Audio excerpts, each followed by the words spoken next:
CNBC TV 18 Weekender at these times. Only on CNBC TV 18. Brought to you by Gulf. Pick up your ride. Mergers and acquisitions are crucial tactical moves by companies to meet their goals. What is it that drives these transactions? Is it money, power, or perhaps emotions? Join me, Nisha Poddar, to find out what's brewing on the deal street and stay ahead of the game to be a deal clincher. Big deal. At these times. Only on CNBC TV 18. This is TV 18 and you're watching CNBC TV 18.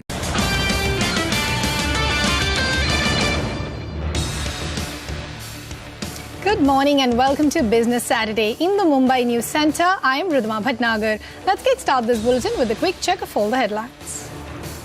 ISIS unleashes terror in Dhaka. 6 to 8 gunmen hold 20 people hostage in an upscale restaurant in the diplomatic area of Bangladesh's capital. The police have stormed the cafe in a bid to end the siege, rescued almost 13 hostages. It's been a wild week for markets, with global equities nearing erasing the post-Brexit sell-off. Dow surges 3% for the week. Oil steadies on pre-holiday buying and dollar weakness, while gold logs fifth weekly gains. Back home, markets end the trading week on a high as Nifty breaches 8,300. Benchmark indices gain 3% each this week. IDC and L&T contribute over 60% to the Nifty gains. Government asked the Law Commission to submit a report on the Uniform Civil Code. The code proposes one law for inheritance, marriage and divorce across communities.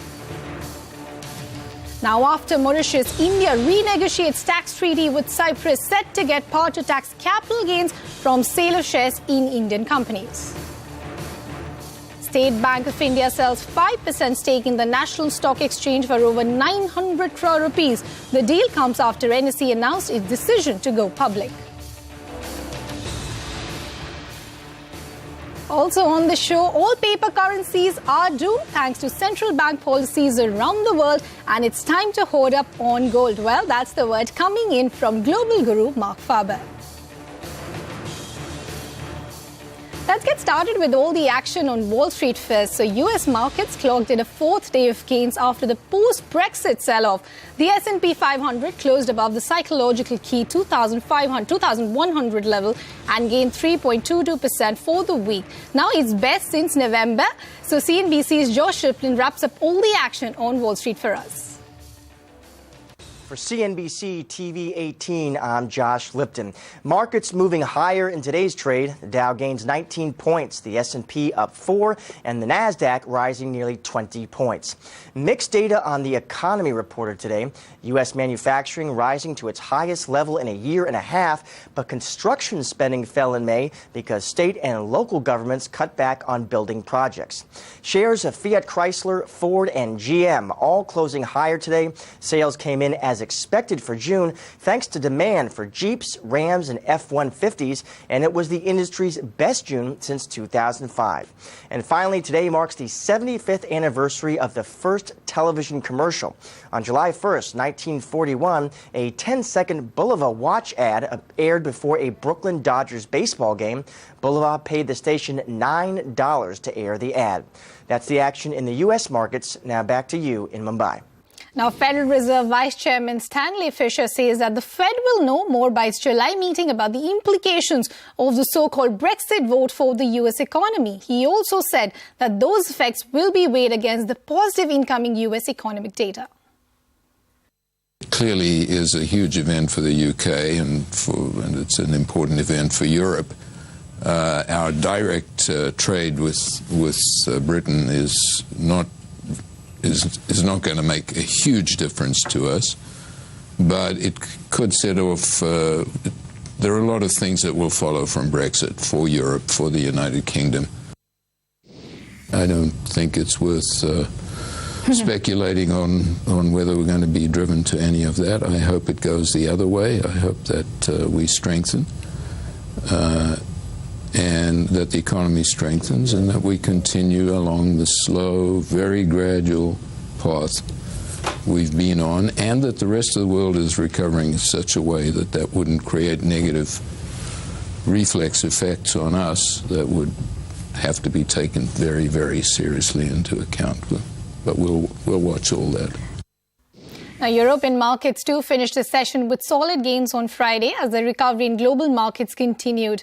Now, despite uncertainty over the Brexit vote, London's FTSE closed higher by 1.1%. On the week, it gained over 7%, marking the best weekly percentage gain since December 2011. And markets have risen since Bank of England Governor Mark Carney gave a dovish speech saying that the bank could really deploy further stimulus this summer. And let's get you some more views from Mark Farber, the editor of the Gloom, Boom and Doom report. He believes that the Brexit vote last week means even more money printing across the globe, and that will lead to weakness in the dollar. His strategy? Go buy precious metals. Listen in. Brexit means more money printing. And this is going to happen in the UK, in Japan, in the US. So I think that investors should have some exposure to precious metals, to silver and gold and silver shares and platinum.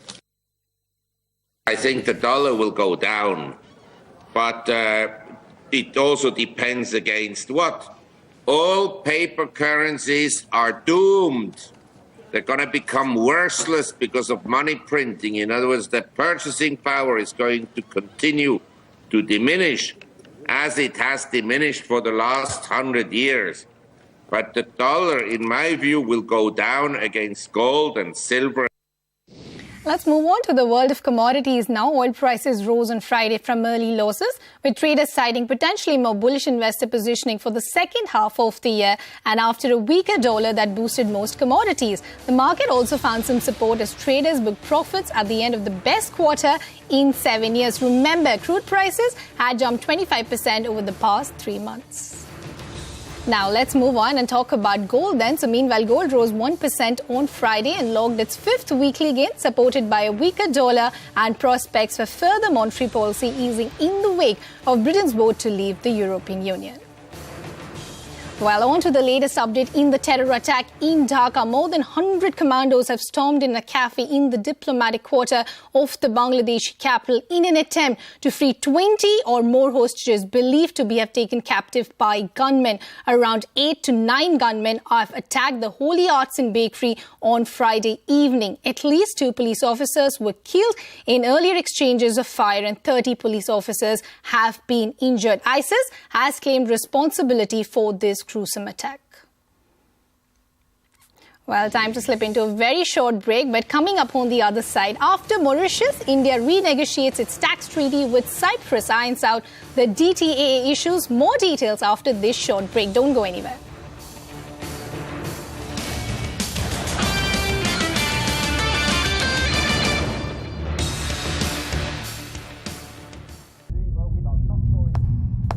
Run, walk, drive, feel, fly, all at the same time.